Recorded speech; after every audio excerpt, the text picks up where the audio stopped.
Assalamualaikum warahmatullahi wabarakatuh. Inilah tuan-tuan dan puan-puan yang dirahmati oleh Allah Subhanahu wa taala, marilah sama-sama kita meningkatkan kesyukuran, keimanan dan juga ketakwaan terhadap Allah dengan kita melakukan segala suruhannya dan menjauhi segala larangannya. Mudah-mudahan Allah Subhanahu wa taala akan bagi kepada kita kejayaan, kebahagiaan dan juga kemenangan di akhirat nanti. Amin ya rabbal alamin. Amin. Sudah tuan-tuan dan puan, kita syukur pada Allah Subhanahu wa taala kerana Allah Subhanahu wa taala masih bagi peluang kita boleh lagi kita berada dalam bulan Ramadan ini. Pada peringkat awalnya, masih dalam orang panggil awaluhu rahmatun, awalnya itu mempunyai rahmat. Mudah-mudahan rahmat yang Allah bagi pada awal ini tuan-tuan berterusan sampai ke akhir Ramadan, kita dapat laksanakan sembahyang tarawih dan puasa begitu sempurna, insya-Allah. Insya-Allah. Tuan-tuan, saya nak bincang ataupun pembahasan ayat yang saya baca tadi. Mungkin puasa tu orang selalu dah bagi tazkirah. Jadi tuan-tuan, sebahagian ayat-ayat yang saya baca tadi tuan-tuan, awal-awal Allah cerita bab haji. Maka tuan-tuan, dalam bab haji tadi, sebahagiannya tuan-tuan orang yang buat haji, saya ambil dengan mana khusus saja, saya ambil dengan mana umumnya. Tuan-tuan, mana khusus tuan-tuan, sebahagian orang buat haji ini ialah ketika mereka laksanakan ibadat haji, mereka itu minta pada Allah. وَمِنْهُمْ مَنْ يَقُولُ رَبَّنَا آتِنَا فِي الدُّنْيَا وَمَا لَهُ فِي الْآخِرَةِ مِنْ خَلَاقٍ. Ayat tu asalnya tuan-tuan rojak pada orang kafir. Kalau orang kafir dulu sebelum kedatangan Nabi, mereka dah buat dah haji, tapi pelaksanaan tu tak betul, tak betul dengan syarak. Mereka buat haji tu tak sebab amalan yang perlu turun-menurun daripada Nabi Ibrahim sampai ke Nabi kita Muhammad sallallahu alaihi wasallam. Tapi dia menyeleweng, tak betul. Apabila Nabi dan Rasul tu wafat, maka ditukar. Maka menyebabkan ketika mereka buat haji ni tuan-tuan, mereka tak berpakaian. Orang lelaki tuan-tuan tawaf pada siang hari, perempuan tawaf pada malam hari. Tawaf lah kadang tuan-tuan bertepuk tangan, nak besar, bersih. Tuan-tuan. Dan kita ambil amalan tu lah main diguna kadang-kadang. Lepas tu tengok bola, bertepuk, bersih. Tuan-tuan, ialah amalan-amalan yang tak menepati dengan syarak. Dan tuan-tuan, kata Allah, mereka itu buat haji minta juga dengan Allah, tapi kalau mereka syirik dengan Allah, maka mereka tak dapat bahagian di akhir. Mereka minta kau yang di dunia dapat. Dan ataupun tuan-tuan, ada dua tafsiran di itu. Satu mentafsir kata tuan-tuan, tidak ada bahagian pada mereka itu kerana pertama tuan-tuan, mereka ni kafir. Apabila kafir tuan-tuan, sebenarnya tidak ada bahagian, maksudnya di akhirat. Kasih apa tuan-tuan, kita ni tuan-tuan, Allah cipta manusia ni tuan-tuan, kita ni ialah asal Allah boleh berada dalam syurga. Itu Nabi Adam AS. Oleh kerana kesilapan tuan-tuan, kesalahan yang langgar oleh Nabi Adam dan Hawa tadi, maka menyebabkan diturun daripada syurga ke dunia ini. Sebab tu tuan-tuan, sebenarnya bahagian kita dah ada dalam syurga. Cuma persoalannya tuan-tuan, kita nak ambil balik tak bahagian kita itu. Walaupun sebahagian ayat dia guna perkataan waris pusaka. Alladzina yarisun al-firdaus. Yarisu mana mewarisi. Tuan-tuan, lepas tu tuan-tuan, orang yang layak makan pusaka, tapi kalau dia buat satu perkara yang menyebabkan tak boleh makan pusaka, tak boleh juga. Walaupun dia pasangan si mati, walaupun dia ibu bapa si mati, walaupun dia anak si mati, asalnya tuan-tuan, 5 orang ni tuan-tuan dia boleh makan harta pusaka. Tapi kalau dia buat satu perkara yang menyebabkan syarak kata tak boleh. Contoh, dia bunuh pak dia bunuh pasangan dia, bunuh anak dia. Jawapannya tuan-tuan, walaupun asal boleh makan harta pusaka, jawapannya tak boleh. Begitulah tuan-tuan, seorang manusia tuan-tuan, dia layak ke syurga. Pasal apa? Syurga tu asal tempat dia. Tapi oleh kerana hidup dunia ni tuan-tuan, dia neraka dengan Allah sampai ke tahap kufur, syirik ataupun nifak, maka tuan-tuan dia tak layak untuk mewarisi syurga. Tapi tuan-tuan, sebahagian Allah berfirman, wa minhum may yaqulu rabbana atina fid dunya hasanah wa fil akhirati hasanah wa qina azabannar. Ini yang kita nak. Tadi tuan-tuan tak ada bahagian dia. Betul tuan-tuan, di akhirat nanti tuan-tuan, bagi orang beriman, kalau Allah nak bagi syurga kat dia, tuan-tuan, Allah bagi keampunan kat dia. Kalau dunia ni tuan-tuan, bulan puasa dia puluh betul-betul. Tuan-tuan, awal-awal lagi dia pula dengan keikhlasan, sehingga tuan-tuan pertengahan dan ujung dia pun dia orang panggil istiqamah dalam amalan. Sama ada puasa, baca Quran, tuan-tuan, bagi orang makan, sedekah, tuan-tuan, selawat, istighfar, tarawih, tak tinggal, nak qiyam mulai dan sebagainya. Menyebabkan lepas bulan puasa dia boleh buat lagi. Akhirnya tuan-tuan dia dapat rahmat Allah. Maka di akhirat tuan-tuan, Allah suruh kita ketika kita berdepan dengan Allah nak bagi buku amalan.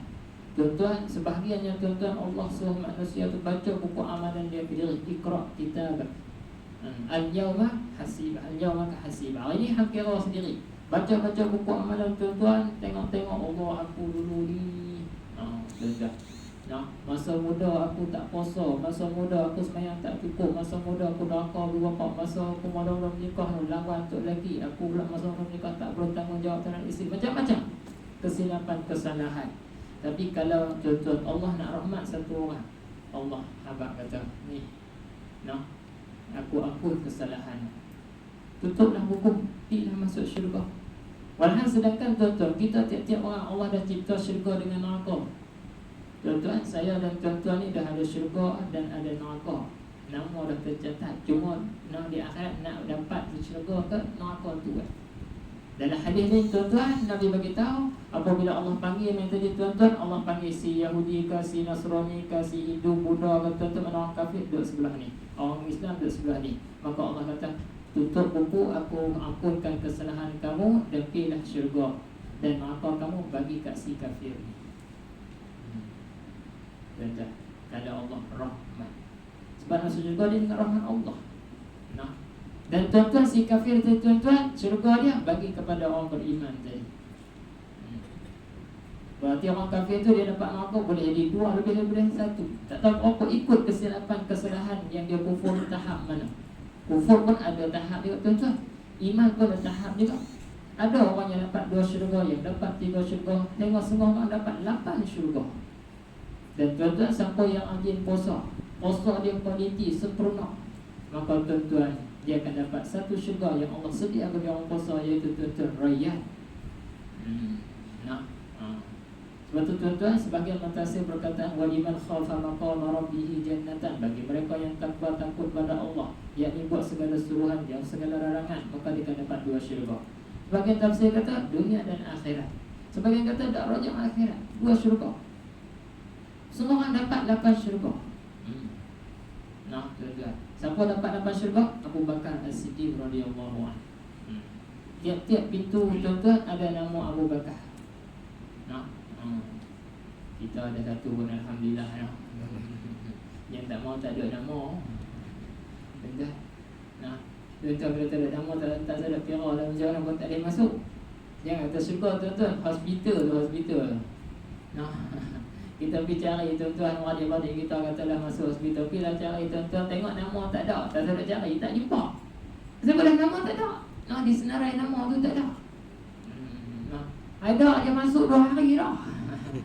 Dihabak duk buat ni lah kita kata. Misi kita nama apa, misi kita tak ada. Dia kata duk sini, saya selalu bertengkar tuan-tuan, dan nama tak ada. Ini tuan-tuan dipaham. Betul tuan-tuan.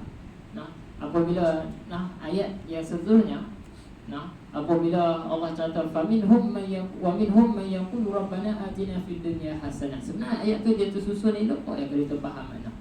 Sebahagian di kalangan orang beriman ataupun manusia ni tuan-tuan, mereka itu minta supaya dunia dapat hasanah. Ini rajak pada orang beriman. Apa mana dunia hasanah tuan-tuan? Banyak pembahasan dan tafsir berkaitan hasanah. Pertama ulama kata tuan-tuan, yang kata hasanah apa tuan-tuan? Iman dan Islam. Jadi mula dengan ni. Nak kata dunia itu hasanah bagi seorang apabila dia ni tuan-tuan hidup atas dunia dan mati tuan-tuan hakikat beriman dan Islam. Itu mana hasanah. Kalau hidup ni tuan-tuan tak beriman, tak Islam, tak ada nilai tuan-tuan hidup dunia ini. Bahkan tuan-tuan lebih baik yang lain pada manusia. Pasal apa? Akhirat nak kena Allah. Tu nak dipaham fi dunya hasanah. Oleh kerana tuan-tuan ditafsir dengan pertama tadi tuan-tuan Islam dan iman memberi mana hasanah, maka tuan-tuan ditafsir satunya tuan-tuan apa mana hasanah tuan-tuan? Ialah tuan-tuan Allah bagi keamanan dalam kehidupan. Tenang untuk buat ibadah, tenang untuk mentaati Allah, tenang tuan-tuan untuk menjauhi ataupun tinggal larangan Allah. Bulan puasa, sepatut bulan puasa ni tenang tuan-tuan. Tapi Allah dekat-dekat bulan puasa, dia kalut lah. Sepatutnya puasa tenang, tuan-tuan. Tak serabut, tak kalut. Tapi tuan-tuan semua Allah dekat-dekat puasa jadi kalut. Nanti tak tenang. Sepatut dekat-dekat nak buka puasa tu tuan-tuan, nak doa tu tuan-tuan. Sedangkan tuan-tuan, saya sebut dah sebelum pada ni, tak tahu lah masjid ni, surau ni, tak tahu lah. Sedangkan tuan-tuan, dekat-dekat buka puasa tu tuan-tuan, doa mustajab. Tuan-tuan, kita ada bonus 3 dalam tu. Satu tuan-tuan, sebelum matahari jatuh ni tuan-tuan, tak kira lah puasa atau tak puasa bulan Ramadan ke bulan-bulan, memang doa mustajab. Satu lagi, waktu sahur sebelum matahari naik, tuan-tuan. Yang kedua tuan-tuan, kita berada dalam keadaan kita berpuasa. Juga orang berpuasa doa mustajab. 2 arah. Yang ketiga tuan-tuan, puasa berada dalam bulan Ramadan, mustajab. 3 benar tuan-tuan. Tapi dekat dengan nak puasa tu dah jadi masalah. Kalau dekat nak buka puasa, sepatut masa tu tuan-tuan kita akan berdoa tuan-tuan sampai ke orang azan. Yang terbaik je tu lah. Lepas tu tuan-tuan, kalau kita buka puasa di rumah, kita jadi seorang isteri, siap semua lah tuan-tuan. 10 minit lagi nak buka puasa, duduk di meja tuan-tuan. Jangan tengok telefon yang sembang tuan-tuan. Doa zikir tuan-tuan. Bukan tuan-tuan dah 10 minit Allah hayat tak buat lagi. Cucuk tak buka lagi dalam pasik lagi. Tu lah tuan-tuan, jangan. Mula esok tuan-tuan tukar. 10 minit sebelum nak buka puasa, orang panggil dah clear lah. Tuan-tuan, doa lah. Sebab tu tuan-tuan double 3. Sama juga waktu sahur. Tu tuan-tuan. Tu panggil apa? Keamanan. Dan juga tuan-tuan ditafsir dengan hasanah apa tuan-tuan? Kesihatan, harta yang baik. Maksud kesihatan yang Allah bagi ni tuan-tuan, boleh mendorongkan, mendekatkan dia buat ibadat dengan Allah. Kalau sihat tak boleh taat pada Allah, tak ada nilai tuan-tuan. Kaya tapi tuan-tuan, hasanah kaya tu ada harta banyak. Tapi tuan-tuan, apa tuan-tuan, kalau kaya tadi tak boleh mendekat diri dengan Allah, tak boleh infak untuk mensyiarkan agama tuan-tuan. Nak kaya tapi tuan-tuan nak semayang Jumaat pun tak boleh. Pergi tuan-tuan. Dan juga hasanah disebut tuan-tuan ialah mana berkat. Berkat mana tuan-tuan? Kesehatan berkat, masa berkat, harta berkat, tuan-tuan, ahli keluarga berkat. Maksudnya semua ni tuan-tuan boleh membantu, mendorong bagi kita ni tuan-tuan, boleh memperbanyakkan ibadat pada Allah. Lebih-lebih lagi bulan Ramadan. Tuan-tuan, alangkah ruginya sebahagian di kalangan kita ni tuan-tuan bulan puasa, tuan-tuan, tak salah tuan-tuan nak menegur, tuan-tuan menegur, tapi janganlah amalan korang. Semua orang yang bulan puasa amalan korang. Duk puluh dengan menegur, tak kira lah tuan-tuan, cucuk ayah lah, cucuk kuih raya lah. Duk puluh buat kuih raya, duk puluh baju raya, hak mesin jahit tu berjahit dah kering, pijak orang kan. Hak mesin kuih raya, hak mesin pasal Ramadan. Tuan-tuan tak salah nak menegur, tapi tuan-tuan kalau menegur tadi sampai tak tarawih, sampai ke tak tuan-tuan tak tadarus, sampai ke tuan-tuan amalan yang duk buat selalu jadi kurang, alangkah ruginya. Sedangkan tuan-tuan macam orang faham lah, menegur bulan puasa setengah untung 2,000, 10,000. Begitulah kita faham untungnya buat ibadat pada Ramadan ini. Tuan-tuan jangan kata amalan lain tuan-tuan. Satu orang tuan-tuan dia tak puasa dalam bulan Ramadan kerana kelonggaran dibenarkan oleh syarak. Contoh tuan-tuan dia musafir, contohnya tuan-tuan dia mengandung, contohnya tuan-tuan dia sakit. Contohnya yang orang panggil kelonggaran, dibolehkan dia tak berpuasa tapi dia kena qada selepas puasa. Andai kata tuan-tuan dia tak puasa sehari ya, lepas tu dia pergi qada, lepas tu dia rasa rugi, dia puasa tuan-tuan sepanjang tahun pun tak sama dengan dia puasa dalam bulan Ramadan. Tu bukan kita sengaja. Nak nampak kelebihan tu, nilai kalau tahu tuan-tuan. Tu fid dunya hasanah. Kalau dunia tadi dapat hasanah tuan-tuan, sebab tu orang panggil wa fil akhirati hasanah, tu orang panggil tafsir, orang panggil bahasa Arab panggil atah tafsir. Nak sambung, nak tafsir, kata kalau dah dunia hasanah, insya-Allah akhirat pun hasanah. Akhirat hasanah apa? Syurga. Tu mudah-mudah. Tuan-tuan masuk alam barzakh, tuan-tuan dia selamat. Tuan-tuan bangun esok mahsyar, dia selamat. Tuan-tuan dia naik, tuan-tuan nak timbang amalan hisab, tuan-tuan mizan, dia selamat. Lintas siratal mustaqim, dia selamat ke syurga. Itu mana? Akhirat hasanah. Dan tuan-tuan ketika kita masuk alam barzakh kubur ni tuan-tuan, ada salah satu yang akan teman kita. Yang kita dah buat sekarang apa? Puasa. Tuan-tuan, 3 makhluk Allah, amalan yang kita buat akan diciptakan oleh satu bentuk, akan jadi setiausaha lah, kita panggil macam tu lah, akan jawab bagi pihak kita apabila mungkin nakir soal. Pertama tuan-tuan, kalau kita kira puasa lah, semayang dan Al-Quran. Dan tuan-tuan, tiga-tiga ni ada dalam bulan puasa. Bulan ni jangan nak berlaku mayang lah. Puasa, setengah orang puasa, setengah orang doa langsung. Tuan-tuan, betul tuan-tuan, bukan nakir metang kaki. Nak tanya, tuan-tuan, siapa duduk kaki kita tuan-tuan? Semayang, kerana kaki kita berjalan pergi semayang. Dia kata, kalau kamu nak tanya ni, tuan aku tanya, aku nak jawab pasal apa? Dunia dia jaga aku. Dia berjalan pergi surau masjid, walaupun gelap, walaupun panas, walaupun sejuk. Hari ni aku nak begitu, aku rehat, aku nak jawab. Agak-agak kalau semayang jawab clear tak clear? Kalau kita jawab, silap tak silap pada lah. Tapi kalau semayang jawab, selamat kita. Mai dari tengah-tengah tuan-tuan kiri kanan. Apa tengah ada tuan-tuan? Perut. Perut ni apa? Puasa lah. Kalau kita puasa, kita elok tuan-tuan, bukan kita tahan makan dan minum dan syahwat saja, kita jaga perkara-perkara dosa besar, mengumpat fitnah dan sebagainya. Maka tuan-tuan, puasa kata, nak tanya aku nak pergi tuan, aku rehat, kerana dunia dia jaga aku. Dia lapar kerana aku, dia dahga kerana aku, dia jaga segala perbuatan maksiat kerana aku. Hari ni aku nak jawab, bukan nak pun beliau. Mai atas kepala tuan-tuan, ingat kata boleh apa-apa di kepala ni ada apa tuan-tuan? Quran, baca. Tuan-tuan, siang baca, malam baca, tuan-tuan bangkit tahajud baca, duha baca, tuan-tuan pagi baca, puasa lagi baca. Tuan-tuan, semangat alhamdulillah tuan-tuan. Hari ni hari yang ke 7. Tuan-tuan, dia dah baca 7 juzuk. Semua orang tuan-tuan dah 10 juzuk. Semua orang sejuzuk pun tak boleh lagi. Tapi bukan tuan-tuan dah tapi kalau kena orang padat dah tu, dah seminggu 1 juzuk pun tak boleh lagi. Tuan-tuan, saya pernah dengar guru saya kata, tuan-tuan, Quran ni dia akan tuntut pada orang beriman paling kurang setahun dia kena khatam sekali. Itu hak Al-Quran. Pasal apa tuan-tuan, ulama sebahagian membagi makna macam tu, kerana Nabi tiap-tiap tahun berulang Al-Quran dengan Jibril setahun sekali.